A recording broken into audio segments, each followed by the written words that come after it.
आनंद परांजपे यांना कुठल्याही प्रकारचं महत्त्वाचं पद देऊ नये अशा आशयाचं पत्र उपमुख्यमंत्री सुनेत्रा पवार यांनी मुख्यमंत्री श्री देवेंद्र फडणवीस यांना लिहिलं आहे.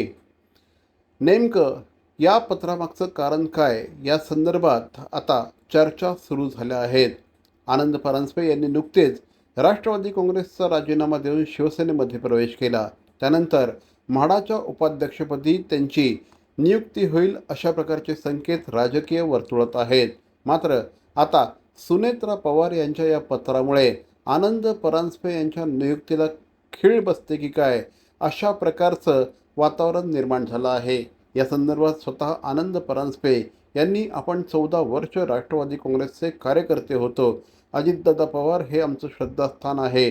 त्यामुळे सुनेत्रा पवार यांनी कुठल्याही प्रकारचं पत्र लिहिलं असलं तरी मी मात्र सुनेत्रा पवार यांच्यावर टीका करणार नाही अशी भूमिका आनंद परांजपे यांनी घेतली आहे.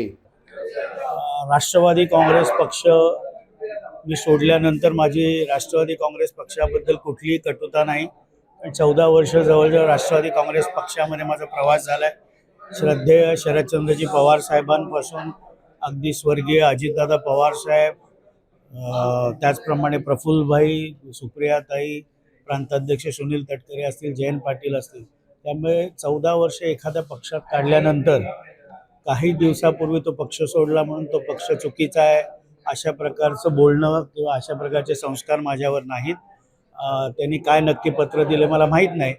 राष्ट्रवादी काँग्रेस पक्ष हा माझा भूतकाल होता आणि भविष्यामध्ये शिवसेनेचे मुख्य नेते, राज्याचे लोकप्रिय उपमुख्यमंत्री माननीय एकनाथरावजी शिंदेसाहेब आणि शिवसेनेचं युवा नेतृत्व, लोकसभेतील गटनेते डॉक्टर श्रीकांत शिंदेसाहेब यांच्याबरोबर शिवसेनेमध्ये संघटनेमध्ये काम मी करत आहे. संघटनेची जी जबाबदारी ते दोन्ही नेते देतील ते मी प्रामाणिकपणे पार पाडीन. राष्ट्रवादीने नेमकं काय पत्र दिलं, कशा संदर्भात दिलं हे अधिक वाच्यता त्याच्यावर राष्ट्रवादी काँग्रेस पक्षच करेल.